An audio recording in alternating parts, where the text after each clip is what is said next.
안녕하세요, 김용욱입니다. 실버라이트 4 이제 여러분들 앞에 나타났는데요. 실버라이트 4가 갖는 의미, 그리고 앞으로 어떻게 바뀌어가는지 그런 것들에 대해서 한번 살펴보도록 하겠습니다.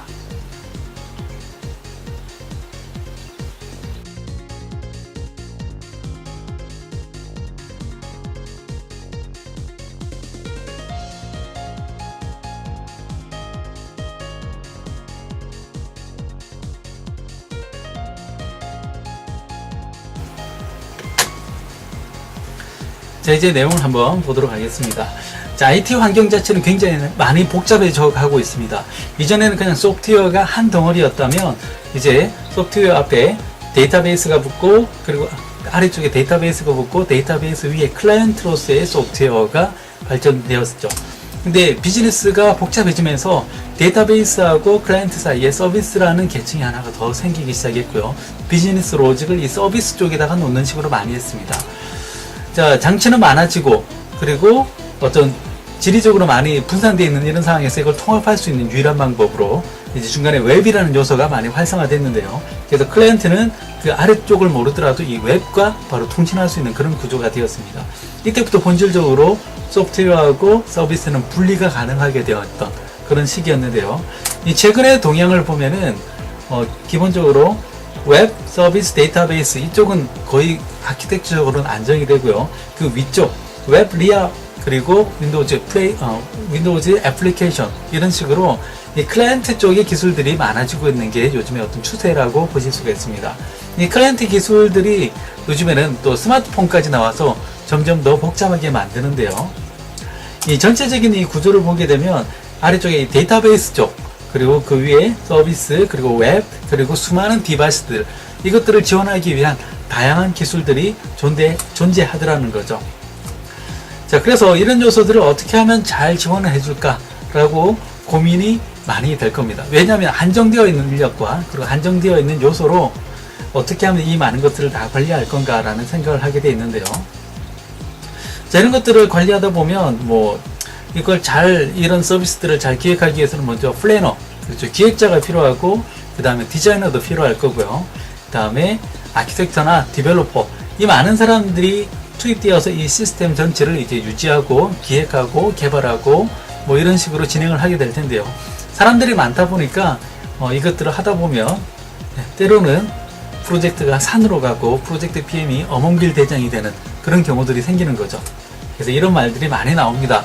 그래서 이런 것들을 잘 통합할 수 있는 그런 플랫폼이 바로 .NET 플랫폼이다 라고 하는 게 있는데요. 이번에 .NET 플랫폼도 4.0으로 업그레이드가 되었습니다. 그래서 이 .NET 플랫폼을 이용하시게 되면 이런 시스템들에 맞는 프레임워크가 각각 제공이 되고 있고요. 데이터베이스, 서비스, 웹, 그리고 모바일, 리아, 윈도우즈까지 하나의 플랫폼으로 다 통합을 할 수 있다는 굉장히 큰 메리트가 있습니다.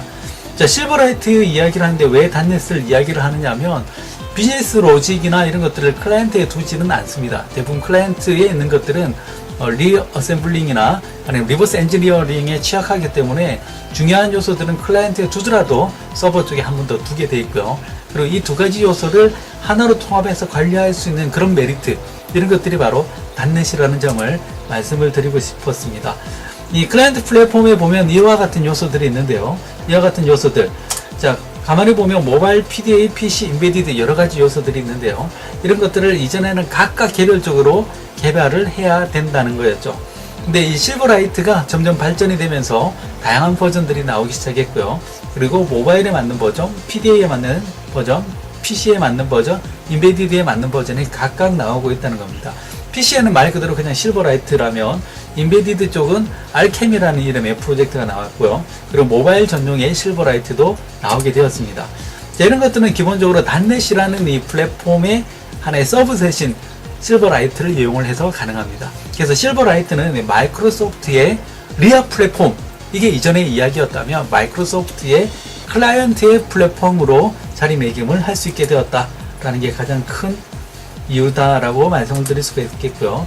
이 많은 요소들을 여기서 웹, 데스크탑, 모바일, 인베디드 등을 하나의 툴로, 그리고 하나의 플랫폼으로, 그리고 하나의 개발 모델로 이걸 다 관리를 할 수 있게 되었습니다. 또 하나 재밌는 점은 바로 여러분들이 가지고 있는 하나의 팀으로, 같은 팀으로 이걸 다 관리를 할 수 있게 되었다. 그리고 이 프레임워크를 하나로 뭉쳐서 갈 수 있게 되었다. 이게 실버라이트의 가장 큰 장점이 아닐까라는 생각이 듭니다. 이 실버라이트는 기본적으로 윈도우즈와 맥킨토시 OS, 그리고 인터넷 익스플로러, 파이어폭스, 사파리, 오페라 등이 지원이 됐는데요. 실버라이트 4부터는 크롬이 지원되기 시작을 했습니다. 기본적으로 런타임 사이즈는 4메가고요. 그리고 HTTP, RESTful, 소켓, WCF 등 다양한 프로토콜이 지원이 됩니다. 그리고 비주얼 스튜디오와 익스프레션 블렌드를 사용을 해서 개발할 수 있게 되었는데요. 자, 이 실버라이트 런타임 지금 현재 배포가 60%가 넘어간 걸로 나오고 있습니다. 네, 지금 여기 보면 매장에 PC가 쭉 있는데요. 이 중에서 3대 중에 2대는 실버라이트 런타임이 기본적으로 장착이 되었다라고 보시면 되고요. 지금 이 실버라이트 배포율 자체도 지금 매달 올라가고 있는 것을 보실 수가 있습니다. 실버라이트 버전별 차이를 보면 1.0, 2.0, 그리고 3.0, 그리고 이번에 나온 4.0까지 보실 수가 있는데요. 3.0에서 기본적으로 들어가야 될 기본 베이스를 많이 찍었고요. 그리고 4.0에서는 이제 추가적인 기능들이 많이 포함이 되어 있습니다. 재밌는 요소들, 웹캠, 마이크로폰, 그리고 프린터, 마우스, 라이트 버튼, 그리고 힐, 그리고 HTML 컨트롤, 그리고 권한 상승 등이 여기에 포함이 됩니다. 네, 국내의 실버라이트 사례들은 굉장히 많이 있습니다. 안타깝게도 미디어와 관련되어 있는 사례를 제외한 나머지 사례들은 외부에 노출이 되지 않습니다. 왜냐하면 대부분 기업 사례이기 때문에 내부에 있어서 볼 수가 없고요. 하지만 여러분들이 찾아보신다면 쉽게 찾아보실 수가 있을 것 같습니다.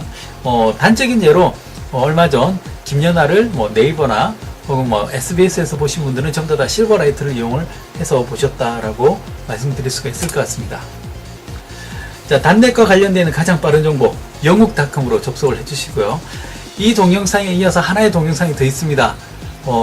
유튜브에 올리기 위해서는 10분이라는 시간 제약이 있어서 일단 여기서 하나를 끊고 가는데요. 다음 동영상에서는 제가 실버라이트 4의 새로운 기능들을 이용한 데모들을 보여드리도록 하겠습니다.